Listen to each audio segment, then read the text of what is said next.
السلام علیکم ورحمۃ اللہ وبرکاتہ۔ مکرم و محترم ناظرین گرامی، جو ناخن ہیں ہم کاٹتے ہیں، ہر ہفتے ناخن کاٹ لینا بہتر ہے۔ علماء نے مستحب لکھا ہے ناخن کاٹ لینا چاہیے۔ بہرحال اب ناخن کاٹ لیے ہیں، ناخن کاٹنے کے بعد ان ناخنوں کو پھینکنا کہاں چاہیے، یہ بھی ایک شریعت کا مسئلہ ہے۔ دوستو بزرگ، ہم مسلمان ہیں، ہم تو تھوکنے میں بھی پابند ہیں کہ ہمیں تھوکنا کیسے چاہیے۔ ہم اسلام والے ہیں، ہم مسلمان ہیں، ہم آزاد نہیں۔ جو ہم کو شریعت میں کہا جائے گا، جو اللہ کے نبی صلی اللہ علیہ وسلم کے ہدایات کی روشنی میں علماء ہم سے کہیں گے، وہی چیز ہمیں کرنا ہے۔ اب یہ ناخن جو ہے ہم نے کاٹے، انہیں کہاں پھینکنا چاہیے؟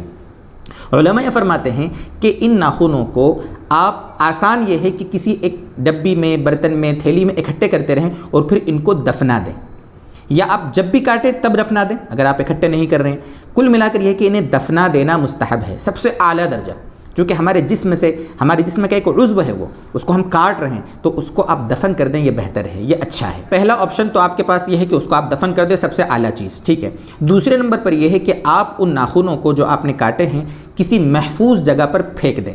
محفوظ جگہ کا مطلب یہ ہے کہ جو گندی جگہ نہ ہو، گندی سے مراد ناپاک جگہ، یعنی کہ ہم باتھ روم میں نہ بہائیں، لیٹرین میں نہ ڈالیں، کسی نالی میں جہاں پر ہر قسم کی گندگی آتی وہاں نہ ڈالیں۔ بہت سارے لوگ نالیوں میں پھینک دیتے ہیں، ایسا نہیں کرنا چاہیے۔ بہت سے تو نالی کے پاس بیٹھ کر کاٹتے ہیں تاکہ کاٹے تو سیدھے نالی میں چلے جائیں۔ علماء نے لکھا ہے گندی جگہ پہ ناخن ڈالنے سے بیماری پیدا ہو سکتی ہے۔